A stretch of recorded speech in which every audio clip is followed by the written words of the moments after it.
नमस्कार दोस्तों, आज हम बात करेंगे गुणनखंड प्रमेय की। गुणनखंड प्रमेय वैसे तो एक शेषफल प्रमेय की एक विशेष स्थिति है। शेषफल प्रमेय के अनुसार जब हम कोई वैल्यू x की कोई वैल्यू जब हम बहुपद में रखते हैं तो वहाँ पर जो बहुपद की वैल्यू आती है वो उसका शेषफल होती है। इसमें गुणनखंड प्रमेय में ये कहा गया है कि यदि px घात n से बड़ा n इज इक्वल टू और ग्रेटर देन 1 हो, रैखिक या उससे बड़ा घात का कोई बहुपद हो और a कोई वास्तविक संख्या है, तो x माइनस a बहुपद का गुणनखंड होता है। कब? यदि p a की वैल्यू 0 आए। इसको आप सरल शब्दों में समझें कि यदि a की वैल्यू रखने पर बहुपद का मान 0 आए तो ये समझ लेना चाहिए कि x माइनस a इस बहुपद का गुणनखंड है। और दूसरा, इसी बात को अगर इन्वर्स देखें कि यदि x माइनस a बहुपद का गुणनखंड है तो pa का मान 0 होगा, यानी कि x की वैल्यू a पुट करने पर बहुपद का मान 0 होगा। दोनों बातें एक दूसरे से जुड़ी हुई हैं। इसका प्रयोग हम अपनी एक्सरसाइज 2.4 के क्वेश्चन में देखते हैं। सबसे पहले हम इसका पहला क्वेश्चन देखते हैं। इसमें ये पूछा गया है कि बताइए कि निम्नलिखित बहुपद में से किस बहुपद का एक गुणनखंड x प्लस 1 है। तो सबसे पहले हम जो हमें बहुपद दिया गया है वो दिया गया है x cube plus x square plus x plus 1, इसको हमने px मान लिया। और जो हमने जिसका चेक करना है कि गुणनखंड है या नहीं वो x प्लस 1 है, इसका हमने शून्य ज्ञात किया। ये वैल्यू आ गई हमारे पास x इज इक्वल टू -1। ये वैल्यू आपने हर एक पार्ट में पुट करके देखनी है। जहाँ पर बहुपद का मान 0 आ जाए उस बहुपद का गुणनखंड x प्लस 1 होगा। तो हम चेक करते हैं अपने फर्स्ट पार्ट के जो बहुपद है वो हमें दिया गया है x cube plus x square plus x plus 1। यहाँ x की वैल्यू हमने -1 पुट की है हर जगह पर, तो ये आ गया हमारे पास -1 प्लस 1 -1 प्लस 1। तो -1 और प्लस 1 आपस में कैंसिल हो जाएंगे। हमारे पास जो यहाँ पर टर्म बचेगी वो बचेगी 0। तो जब हमारे पास 0 बची तो हम कह सकते हैं कि हाँ, यह x प्लस 1 जो है वो दिए गए बहुपद का गुणनखंड है। इसके बाद हम इसके दूसरे पार्ट देखते हैं।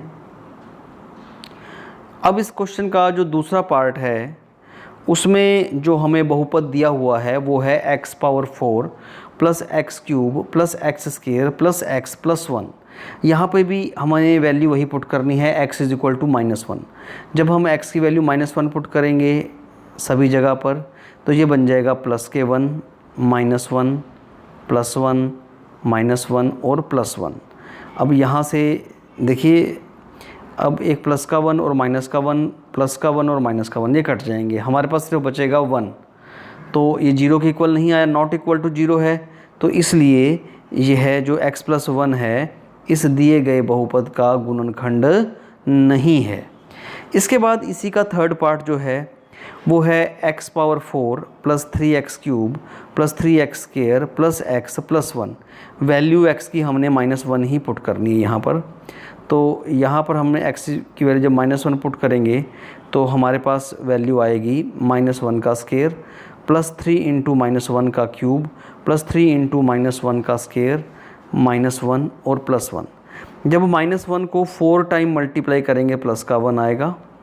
-1 को जब 3 टाइम मल्टीप्लाई करेंगे यानी कि -1 मल्टीप्लाई -1 मल्टीप्लाई -1, तो ये हमारे पास -1 आ जाएगा। इसलिए हमने 3 इंटू -1 यहाँ लिखा। और जब वर्ग करेंगे -1 का तो वो प्लस का आ जाएगा, ये माइनस का 1 और ये प्लस 1। हमारे पास कैलकुलेशन के लिए जो टर्म बची हैं वो हमारे पास इस तरह से बचेंगी टर्म कि एक तो 1, एक -3 प्लस के 3 और -1 और जो +1 एज़ इट इज़ लास्ट में था उसको हम एज़ इट इज़ ही लिख देंगे। उसके बाद हम देखें कि ये प्लस के 3 और माइनस के 3 कैंसिल, 1 और -1 भी कैंसिल, कितना बचा हमारे पास 1। शेषफल अब भी 0 के इक्वल नहीं आया है, इसलिए x + 1 जो है इस दिए गए बहुपद का गुणनखंड नहीं है।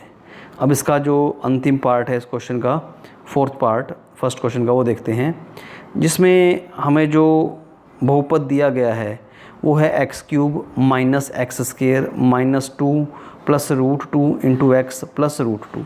यहाँ भी x की वैल्यू जो है हमें -1 पुट करनी है। तो ध्यान दीजिएगा, थोड़ा क्वेश्चन इंपॉर्टेंट है ये। यहाँ -1 का क्यूब माइनस इंटू -1 का स्केयर -2 + √2 × -1 + 2। यहाँ तक हमने कुछ नहीं किया, सिर्फ x की वैल्यू जहाँ जहाँ x है वहाँ -1 वैल्यू रख दी हमने। जब यहाँ -1 का क्यूब किया तो -1 आ गया, -1 का स्केयर प्लस का -1 का स्केयर प्लस का 1 होता है, बाहर माइनस है इसलिए ये -1 आ गया। देखिए ये -1 और जब ये बाहर भी माइनस है, इनकी मल्टीप्लाई करोगे तो यहाँ पर प्लस आ जाएगा, बाकी और कोई चेंज नहीं आएगा, 2 + √2, और इस √2 को हमने √2 ही लिख दिया। अब यहाँ पे -1 और -1 ये बन गए हमारे पास -2, इसको हमने ओपन किया इस ब्रैकेट को, ये आ गया 2 + √2 और यहाँ पर भी √2।